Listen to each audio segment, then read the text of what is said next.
Hello, hello, hello. Hello, good evening. Hello, Rochelle White. How are you? Good evening. Good evening. Welcome, Rochelle. Good evening, everyone. Dr. Sandey is coming, Rochelle, so I just let you know. And everyone else that is here. Hello, Omonike. Good evening. Innocent, good evening. Guys, Dr. Sandey is here. He's just been ending a meeting right now, so he will be with us shortly. Favor, good evening. Hello, Dee. How are you? How are you, Maria? How are you doing? Gloria, how are you? Good evening. Good evening, Kimani. How are you? Dr. Sandey will be here. Ola Martin, it's been a while. Good evening. Annie Chukwe, good evening. Anu, good evening. How are you? Dr. Sandey will be here any minute from now. Eric, good evening. He's just ending a meeting. He's in the other room. Jane, good evening. Patrick, good evening. How are you all? Benga, good evening. Guys, start sharing. So let's prepare. So when Dr. Sandey just come, we just get started straight away.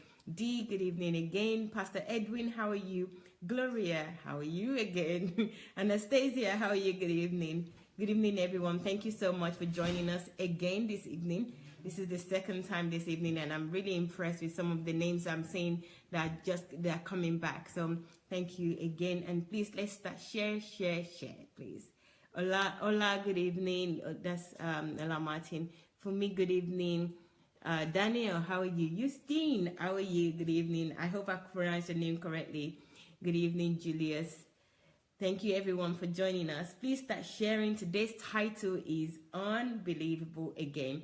Yesterday was like mind-numbing for me for a while, but then I woke up. So we're starting another day today with another title from the series, The Plague of Silence. Dr. Sandey is here.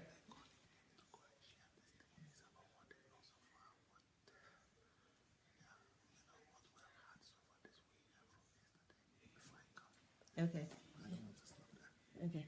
Hello, Dr. Sandey has just informed me. He, as you can see him, you know that he's here right now. So for those of you, you can see that he's here already. He's still continuing his meeting, and he's asked me to ask you guys to share your testimony of what you heard yesterday.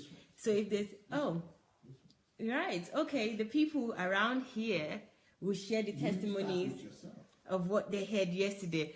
OMG, okay, I got that wrong. It's actually, you can share your testimony as well, but it's actually us to share the testimonies of what we heard yesterday. So he's still coming, and before he finished with the meeting, he wants us to share the testimonies of what we heard yesterday.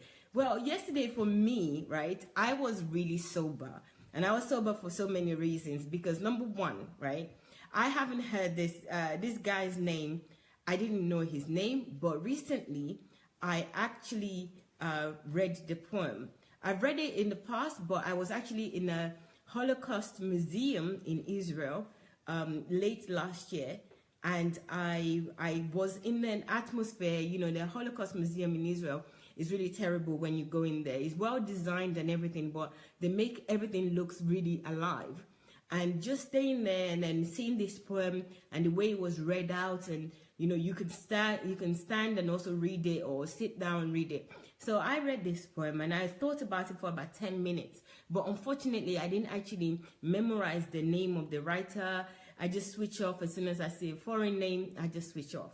So when Dr. Sandey put the title on there, I didn't actually realize that it was this man and this poem that I read until when we started the broadcast, and I went into Google and I checked, just like most people.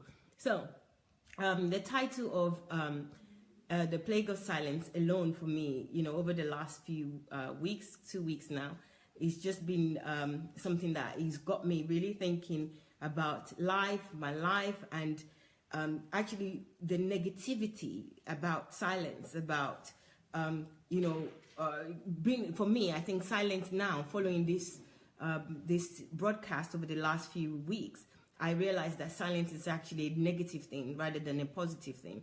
And one of the things that Julie shared as well, which I'm sure she's going to share again, is that we all keep quiet thinking that we're doing ourselves a favor at that point, and at the moment I'm keeping out of trouble. But what we're actually doing is sowing the seed of a bigger problem to grow later.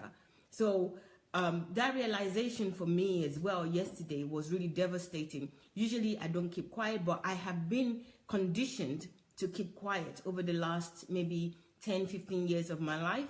I don't think it's in my nature to keep quiet. I always want to talk about things, especially injustice.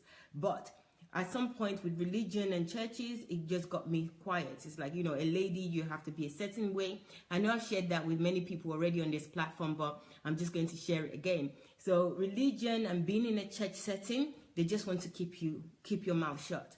They want you to just listen and do whatever the pastor says and whatever everybody else says. My parents, I know I came from an African parents. My parents were not like that with me. But where I got my own part of this keeping you quiet and keeping you silent is in the church. It's not in my parents' home, because my parents' home allow me to speak. I am the youngest, and being the youngest, you pretty much can do whatever you want. It's like a free. You have a free pass. Your parents are a bit older, so they don't actually do anything to stop you. They're more experienced. So I didn't get all the mouth keeping quiet at home. I got the keeping quiet in the church setting, with the pastor saying, gently kind of manipulating and gently kind of suppressing what you should say, what you shouldn't say, and sending the female elderly in the church and saying that I'm still a baby Christian, I don't understand, I'm not right, I'm very westernized, I'm very British, I should be this way. So just hearing that yesterday, I've passed the stage of anger. I've just come to a stage where now I'm getting really numb. If you're going through stages of grief, I think there are different stages, and I've been through different stages since being here with Dr. Sandey and being in this house especially. I think I went through some stages when I was in London and listening to him as you are now, but I got into a different stage or different sets of stages from the time that I came here in January. So hearing that yesterday and the poem and what the guy was saying, I can't actually remember exactly the words, the individual words in the poem, but it was that I was not a socialist. They came for the socialist, and I wasn't a socialist, so I didn't say anything. And that's it. That's our lives. That's it doesn't have to be being a socialist. It can be they came, even terrorism that is happening in England, for example. We all say, well, I'm not a Muslim, or I'm not British, or terrorism will not come. I remember before terrorism started in Nigeria and the Boko Haram started bombing Nigeria and bombing certain areas. I remember that as a younger lady, I used to hear people saying that there will never be terrorism in Nigeria. At worst, if anything is happening in England, I'm just going to pack my load and I'm going to my country. I'm going to Africa. Those kind of, they say it in jest, but that's really their heart. So they say things like that and think, oh, I'm just going to go to my country. No terrorist is going to come there. I'm not disturbing anybody. But what happened? Not long after, we started getting terrorism in Nigeria. And it's not even just that. Other things other than terrorism does happen in Nigeria, but we didn't see that. We just thought that, okay, it's not us that is doing it, and it's not affecting me. So that, the title yesterday, that don't make the same mistakes, I think that is a wake-up call for me, and it should be a wake-up call for everybody as well. A wake-up call of something that we've been conditioned to do all the time, that we do to keep the peace, to keep our peace, to just stay friends with some people. We don't want to rock the boat. Sometimes they call it rocking the boat. Let the sleeping dog lies. All these things, all these languages that they've used to kind of suppress you, that you have used and agreed with and accepted to suppress yourself. It's now time that you discard all those kind of words or belief system that have caused us to keep our mouth shut, to keep quiet when we should speak, or keep quiet because we want to enjoy that moment without thinking about the future. So what it says to me is, well, that, I have a little enjoyment or a little peace now to create war for myself later. And do I really want to create war for myself later? No, I don't. So yes, this self-deception, we need to stop. This is really about ourselves. It's not, I'm not even saying that it's about church or it's about religion anymore. It's about ourselves, and we need to start being honest with ourselves and stop keeping quiet just for the sake of the short-term peace that we think we're having, because truly we cannot have peace if it's not sustainable. It's not peace.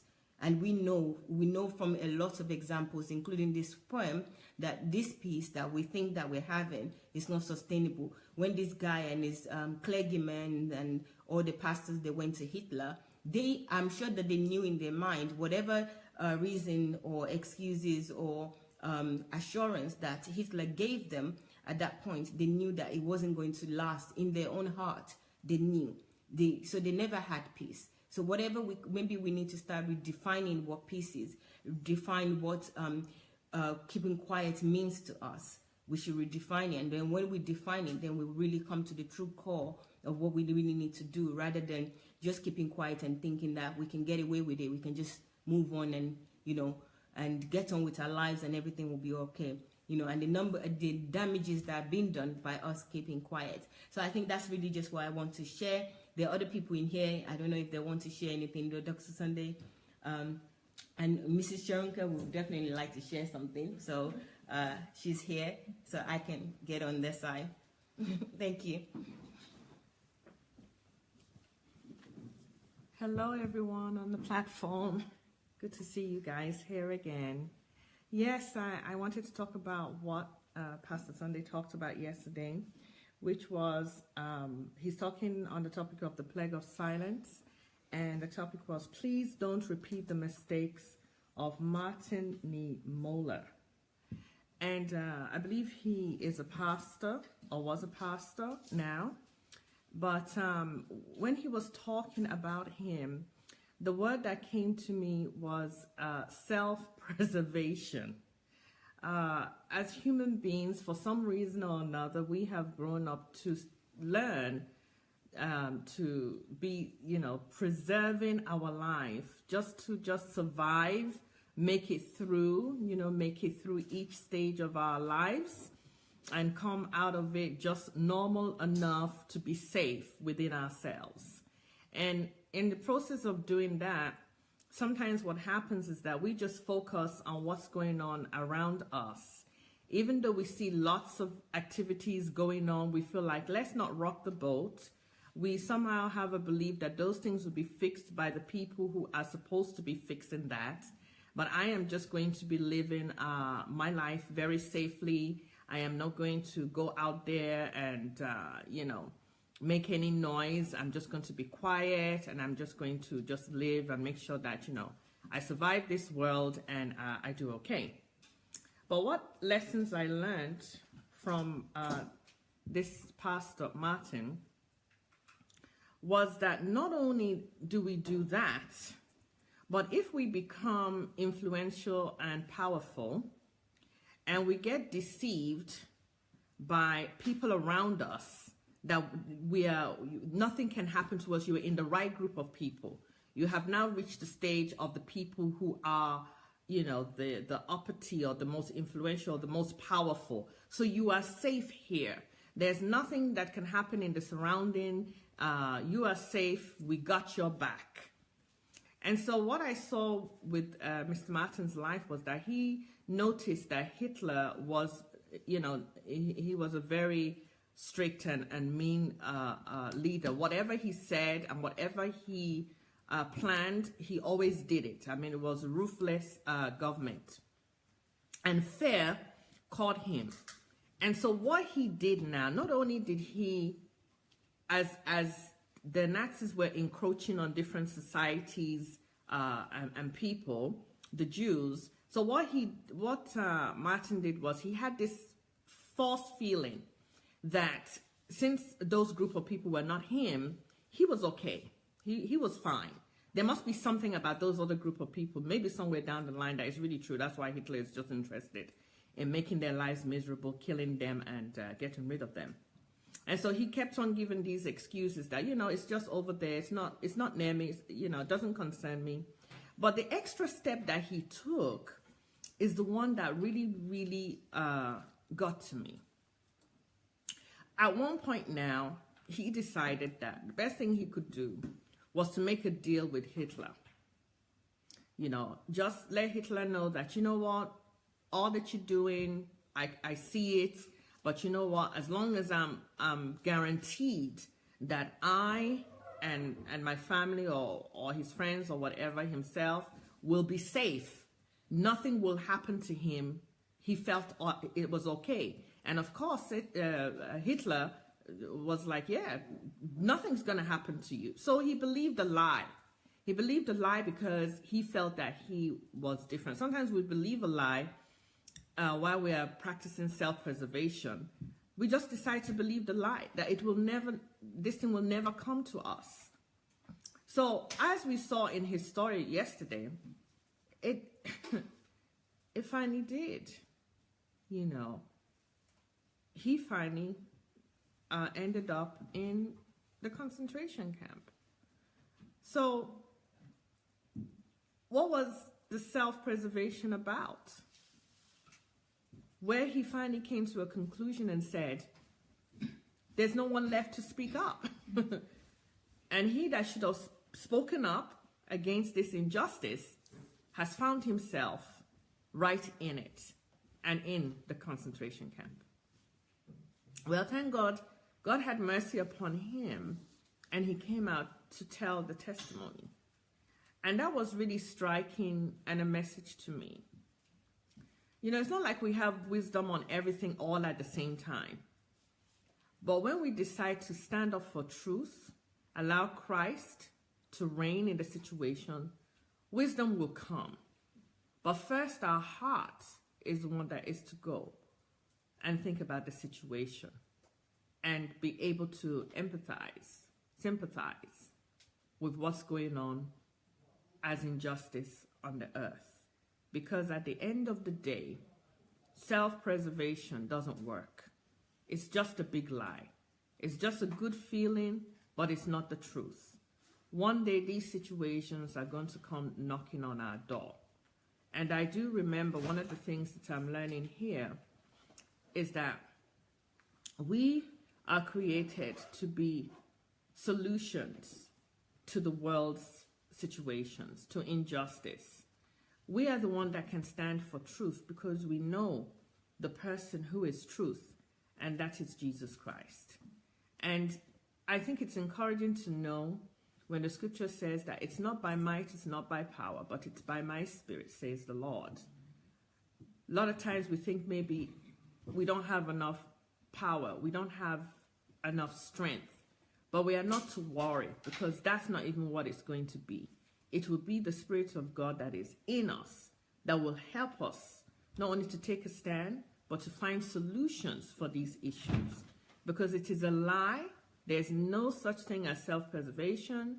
Situations that are happening in the world, they're finally going to come knocking on our door. So it would be better as a body that we all arise together and confront these situations head on, knowing that God is with us. Pastor Sandey also taught this week about one man standing alone with God is a majority. We have God with us. So we stand up and he is with us. And so the fear, when we remember those kinds of scriptures, the fear just has to go. He also talked about us, authority is greater than power. We are in high authority. We are already reigning with Christ, with God in heaven. And we are already positioned in the greatest authority. We're already positioned in authority. And so we work from that authority. We may not appear powerful to the world, but guess what? We are hooked up to the one and only Almighty God. And so therefore, we can stand up as a body for justice, for righteousness, for humanity, and to be a solution to these issues.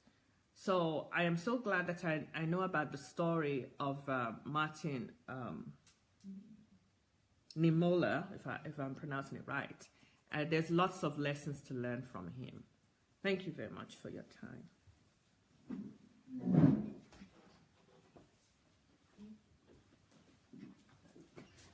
Hello, everyone. Hi, family. Thank you for joining us tonight again. I just want to share my thoughts about the silence, the plague of silence that we are listening to this week and last week. So I said already yesterday that what I personally found very striking is that there's this false assumption of security in the self-preservation piece of keeping silent when something has to be said and that we know has to be said. And Maya already mentioned it, that it is, for me, a lack of self-love if we keep being silent about things that we know are true and need to be spoken out about. And I think this is really a wake-up call for us to also do an inventory of ourselves, to really go be sincere to ourselves and ask ourselves, what are the values that we stand for as Christians? And is truth really one of it? And what does that mean if this is the case? Do we really stand for the truth when it comes to it, when we really are in that position where we have no other choice? Because, we all are somehow victims to the fact that we've been conditioned to think otherwise. And we have this great blessing of listening to Pastor Sandey and being enlightened about all these things that we thought were true. And I personally, I come from a corporate background that is very open-minded to everyone, and everyone should love everyone should do what they want. And so there are these unwritten rules, you can say, that people have to comply to when it comes to homosexuality, for example. You should rather not speak out against it because you don't know about your job and you don't know if this is gonna affect your career or anything like that. And we've heard of numerous cases where people got fired or expelled or whatever because they stood for the truth. But are we willing to pay that price? Because that's the price that we have to pay sometimes for standing for the truth. And just like Pastor says, it takes just one person. It takes one person alone on the side of the truth, and that's all we need, because we are on the side of the majority if we stand for the truth. And we have to really digest this message, because I think it is so crucial that we have to take that message and ask ourselves, go through that message and ask ourselves, do we see ourselves doing those things? Do we see ourselves standing on the side of the truth when the truth is clear, is in front of us, and is requesting us to speak for it, to stand for it. So yeah, I just think that this is a wake-up call for us, like Mrs. Sharonka has said, and it is a requirement for us to make a self-inventory. Let us not just listen to these messages and ponder upon them somehow and think, enrich ourselves with that knowledge, because we don't have any excuse to not do anything. And it's not just in situations where you feel like, for now I haven't seen anything, so, I can sit down and wait until something happens. No, we all know that this world is not functioning the way it should function. And so we all have the duty and we have the responsibility to sit down, look around us, look into the environment that we are in, and ask ourselves, what is working, what is not working, what is wrong, and where can I bring a solution? Where can I speak the truth? Where can I bring the truth with the light that I have received? So that is my encouragement to every one of us, to myself, to, take this message, take the gift that we've been given, and start using it. Start using it. So that's all. Thank you.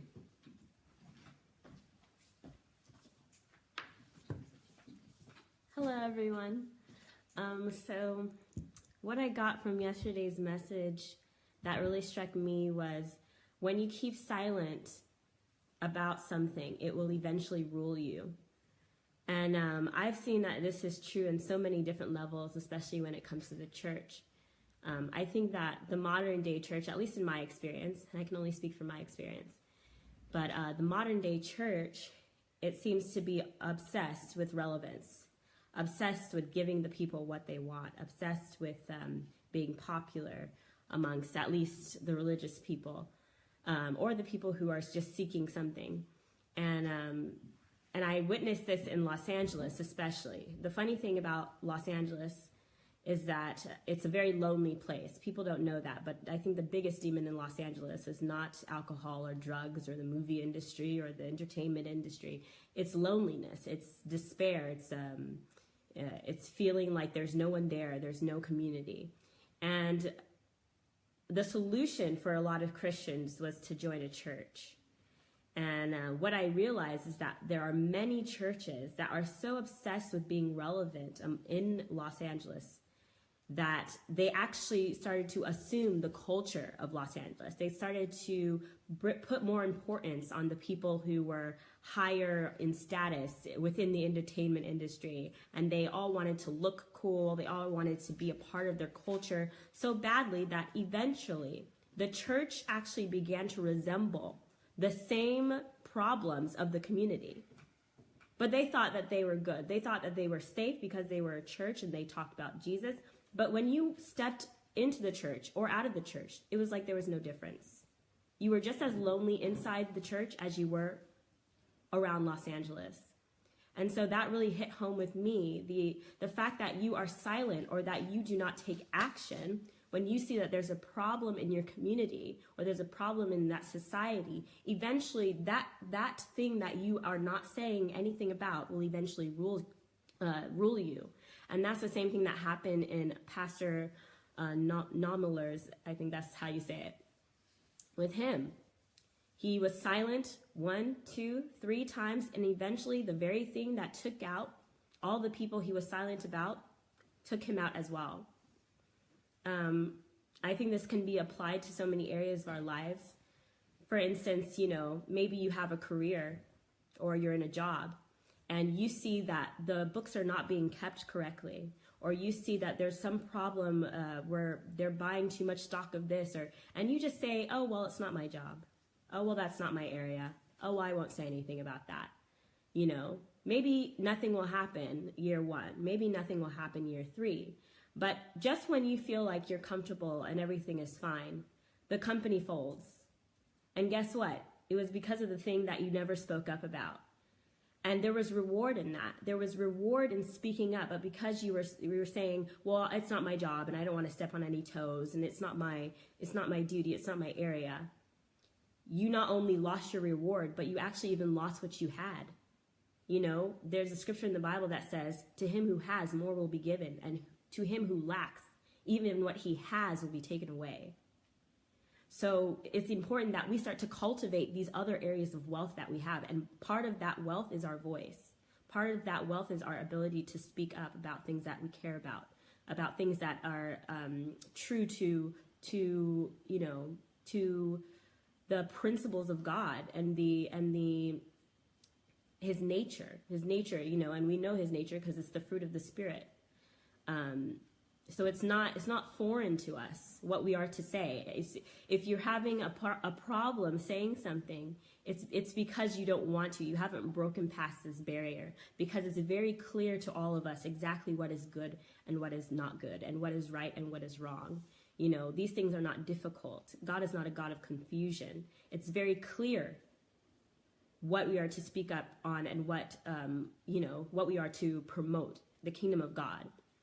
So it's not a matter of confusion. It's about you are fighting with yourself. You're fighting with insecurity. You're fighting with fears. But all these things, if you do not break past them, they will eventually rule over you. Another thing that I find is that, in relationships, especially romantic relationships or marriages, that, sometimes people will see little things slip. Their relationship will, kind of fade, and they'll just let it.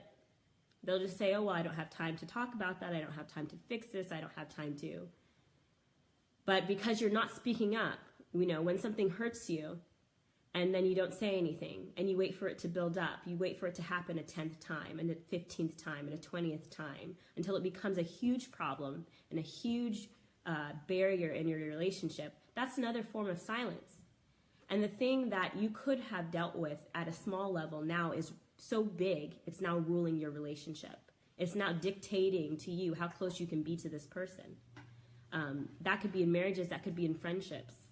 Sometimes we see a friend who is getting mixed up in something and you know that's not good for them. Maybe it's a relationship, maybe it's a bad habit, maybe, you know, maybe it could even be them just eating. Something's off. But you don't want to be the bearer. You don't want to be the person who's pointing fingers. You don't want to be the person to bring it up. You want to be the nice friend. You want to laugh. You want to, you know, but so you don't bring it up. You don't get there. Or maybe they even told you, don't talk to me about that. I don't want to talk about my relationship. So you just, you know, put it aside and you just watch that person unravel. You don't say anything. And eventually that thing that you didn't say anything about completely rules your friendship. It completely takes the friendship away, you know. And that happens also with our family members. Another place that this happens is in school. So anywhere from elementary school to college, you know, I can't tell you how discouraging it is, and I'm sure you know, to hear that a child isn't doing well in school simply because they don't want to ask questions, simply because they don't want to stay after school and get a tutor, simply because they don't want to simply say, I need more time to learn this, or simply say, teacher, can you help me? You know, that form of silence, it can come from many different places, but in school, I mean, it really is a detriment because some of these kids are really intelligent. They're very intelligent kids, but they just need things to be explained and they won't speak up. You know, so that might be something that you could tell your kids or your niece or your nephew, is that don't be afraid to speak up. Don't be afraid to say, I don't know. I don't know this. I'm struggling with this. You know, that form of silence. Silence is something that it comes in so many different forms. Sometimes we can overlook it. And silence in school, I think, is the most detrimental because you could go throughout your entire life thinking that you're not intelligent, thinking that you're not, you know, that you're not capable. I know that for me, when I was in school, I was a, you know, if you can believe it, I was a straight D and F student until the 6th grade. Through the 6th grade. I was not doing well in school at all. My teachers wanted to put me in remedial classes, and I refused. I was getting D's and F. I couldn't join any clubs because I didn't have the grades. I think my GPA in middle school was like a 1.9, if any of you know what that means. It's like low, the lowest of the low. And it was horrible. A few events happened to me that completely changed me. And I went from a D and F student to an A and B student and eventually to a straight A student. And I was getting over the highest GPA, which is 4.0. I was getting 4.1 and such on, and so on. Now, I had no better ability before I was making those straight A's as after. There was nothing that happened. I didn't like grow extra brain cells. Nothing happened. Do you know the quintessential thing that I used to make that change was the fact that I started to speak up in class. I started to raise my hand. I started to ask the teacher questions. I started to say, I'm unclear about that. Could you explain that to me? I started to ask my peers. I started to use I just started to be honest about what was going on inside of me. I started to stand up for myself. And that kind of process of learning to speak up when I didn't know, or when something was unclear, or when something was foggy, or when something wasn't explained properly, that ability to speak up actually helped me throughout many different areas of my life. Even now, even me speaking to you now, you know, part of the reason why I can come alive, you know, to you guys here is because I spent so much time cultivating that gift of speaking out. And it actually helped me a lot, especially when I got to high school and we started to have debates in English class. You know, when you have debates in English class, you know, it can get really nerve-wracking when you're the only person defending something. And it got to the point where I was so good at debating out loud that I would actually bring people from a majority stance to now over to my side. So this ability to speak out, when you cultivate it, it will reward you. It will reward you in many different areas of your life. And the other part of it is your finances. And this is my last one because Pastor's here. But in your finances, I heard a horrible story of a man who actually was silent about his financial struggles to his wife. He was doing very well and had a great business, and he was just taking care of the kids and the family, and everybody trusted him. And he was silent about these troubles that he was going through until someone came to come and take the house. And it just scattered the family. It just broke everybody in that family. And had he just stood up and said, hey, this thing happened with the business and we're having financial troubles. I need all of you to be, here with me as we try through this. Instead, he was playing charades. He was trying to keep up appearances. He was trying to keep everything cool. He was trying to be silent. And eventually that silence ruled over his finances, ruled over his family, his marriage, his relationship with his kids. That silence actually took over him like a plague, like a darkness, like Pastor was talking about, enveloped everything in his life. And it only took one admission, just one verbal admission to his wife, to his children, and it could have saved everything. So those are the 5 areas that I think that there are many, many areas of your life that silence can kill. But these are just 5 in different scenarios that you can kind of see how, if you get that unction in yourself that says, speak up then, because it will be so much worse later. So, Pastor is here. Okay, thank you so much, every one of you that stood in for me when I couldn't stand in for myself. Thank you so very much. Well, here we come. I see that some people probably have lost the hope that I was going to come today, but he that endures to the end shall be saved. So here we are. Sorry that I had to stay. I don't know what they told you was the reason why I couldn't appear, but I was busy on a conference call, international conference call, so I couldn't come on to be with you. Sorry for that, everyone. I hope you have shared the link. Let's go ahead and share the message. Let's go ahead and share the link. Okay. The topic of today is, I think we call it lessons from, lessons? What do I call the message today? Don't ever forget about, Don't ever forget about DIETRICH or DIETRICH? DIETRICH. Don't ever forget DIETRICH Bonhoeffer. Don't ever forget DIETRICH Bonhoeffer. DIETRICH Bonhoeffer, I'm going to be pronouncing it the way it works out, okay? But I'm not a German. But it's another German. Yesterday I spoke to you people about one German, Martin Niemöller. No, that German that I spoke to you about yesterday is a great example. They came for me. But this other one is actually a more celebrated German.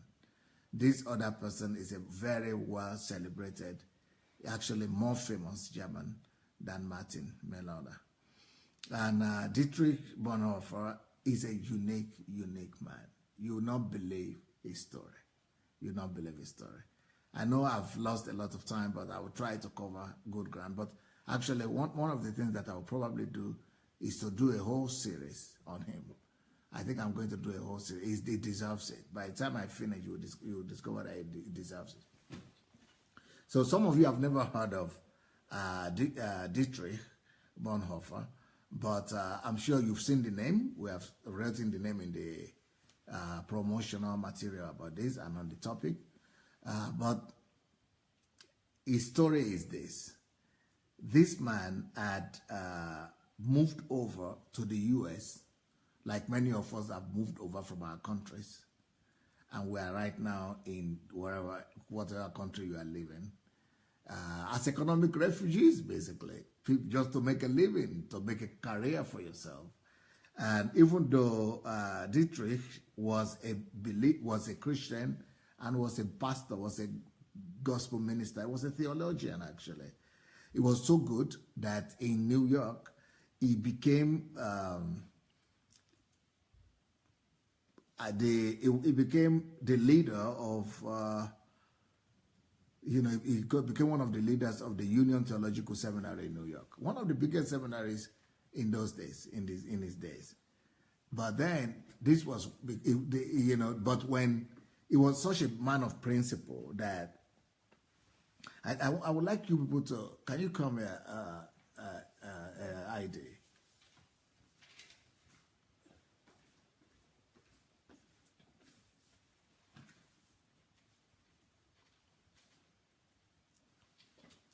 So ID is like one of us. Let's say ID represents me or represents you. If the things have been good in my country, I won't have come over here probably to study. Maybe I would have stayed back in my country and I would not have become a refugee or an immigrant. And some of you who are watching this program today, maybe you would not have become an immigrant if things have been great in your own country. If things have been as good in our country, like in Europe, maybe you wouldn't have been here. So the same thing with DIETRICH Bonhoeffer. He was a minister of God. But he really needed to grow. He wanted to grow. He wanted to achieve his dream. So he traveled from Germany to New York, and he finished the Bible school. He rose in power. He grew very fast, and it was not just a Bible school. He became very successful, and he had a very good position in the theological school. So he was doing well. He was just settling down when things became really bad in his own country. Now, let me tell you another thing that is even more sad and touching about him and what makes him into a hero. Let's say right now, ID, you are here in Ukraine. Let's say you are doing well. You have become a millionaire, or maybe not a millionaire, but a pastor or a businessman or someone that is doing well. And now you hear that Nigeria has a big problem. Nigeria is going through a hard time, going through maybe economic crisis, maybe Biafra crisis, you know, a lot of bad things happening in Nigeria. And Nigeria is about to divide, just like it is about to divide right now. And you are doing well in New York, in America, or in Europe. DIETRICH did what few of us can do. So that's why this man is highly celebrated, not just by Germans. He's celebrated by theologians all over the world. He's celebrated by Christians all over the world. He's celebrated by Protestants all over the world. But let me tell you more. This man is highly respected. You will not believe it, but who respects him the most? By politicians and by activists. But let me tell you who are the activists and politicians that respect him most. Even though he's a pastor, it is not even the conservatives that respect him the most. Even though the conservatives also respect him. He's respected by conservative politicians, by conservative activists. He's highly respected. But let me tell you who respects him most. He's respected most by the Democrat, the left, the socialist, the communist, the left politicians, and the left activists. They respect him so much. In fact, all of them use him as their reference point. So what made this guy so great? What made DIETRICH Bonhoeffer? What made DIETRICH Bonhoeffer so great before believers and unbelievers? What did he do right that gave him such honor and such respect? Let me tell you more about this man.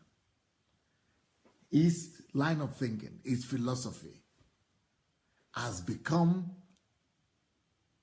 the basis of action for nations and for activists all over the world. Nations are being built up in accordance to his convictions, worldview. So, would you like to know more about him? So, who is DIETRICH Bonhoeffer?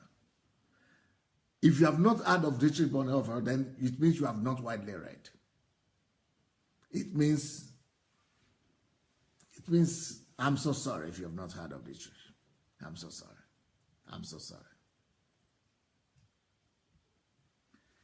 So, but this guy didn't just have influence among the politicians when he was alive. Let me tell you something about it. His influence and his authority before all these leftists and politicians and conservatives and Democrats and socialists and activists, his influence really grew after his death. Believe it. After his death. It was after he was murdered that people even got to know about him. When he was alive, he was only known in the conservative world, I mean in the Christian world, in the Christian circle as a pastor. It was only new in the seminary world. It was only known in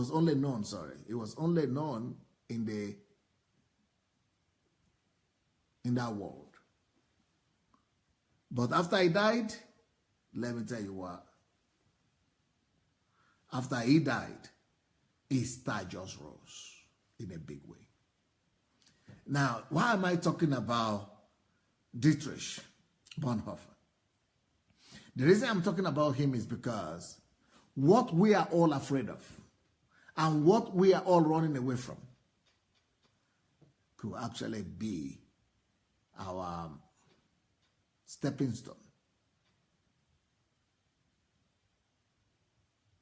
In the sense that, we are talking about the plague of silence. Why are people silent? Self-preservation. We are running from controversy. We are running from hatred. We are running from anger. We are running from people hurting us, from pain. But let me tell you something about DIETRICH that is really going to fascinate you. Like I said, he had left his country to another country, to America.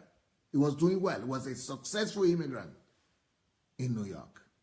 I mean, he rose to the top of the theological growth of his age. And when he heard the news about what was happening in his country, that Nazi Germany, that Hitler had taken over, and it was now, like I told you yesterday, was killing the trade unionists, killing the opposition, destroying the Jews. You know what this guy did? He said, I am going to resign my job.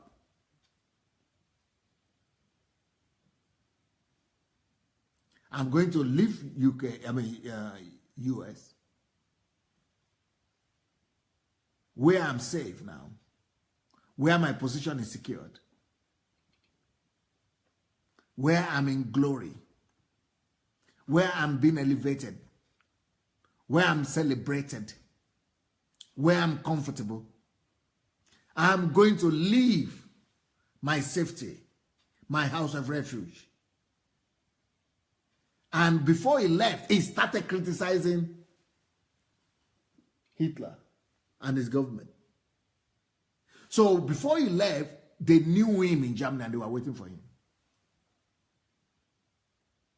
He knew that for him to go to Germany will mean to risk his life.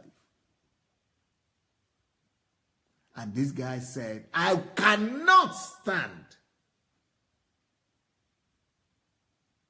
away from my people at the greatest time of their need. I cannot afford to live in luxury and comfort while my people are under the captivity of political tyranny. What a man. He said, my people need me most at this time of our history than any time ever before. And for me to leave them to struggle alone, even though the people, majority of the German people at this time didn't even know they were in trouble. They didn't even know they were in trouble. They were enjoying Hitler. And they were celebrating Hitler. They voted him in. He was with him. He was being celebrated as the Messiah. But this man knew the danger that Hitler posed to his people. So he said, I will not be here in New York enjoying the good life while I know that my people are in danger. They are in the wrong hand. So people will tell me, what will you do? What will one person do? What difference can you make? Just one person. And he said, I don't know what difference I will make, but for me, it's more important that I will be with my people when they most need it. You are Nigerian. Nigeria mostly needs you and me and millions of Nigerians that are abroad at this time than ever before. But you know, I have not gone back and you have not gone back. And millions of Nigerians are not planning to go back soon. Why? Self-preservation. Some of them are not even taking interest in doing anything about Nigeria. They are not even writing anything. They are not even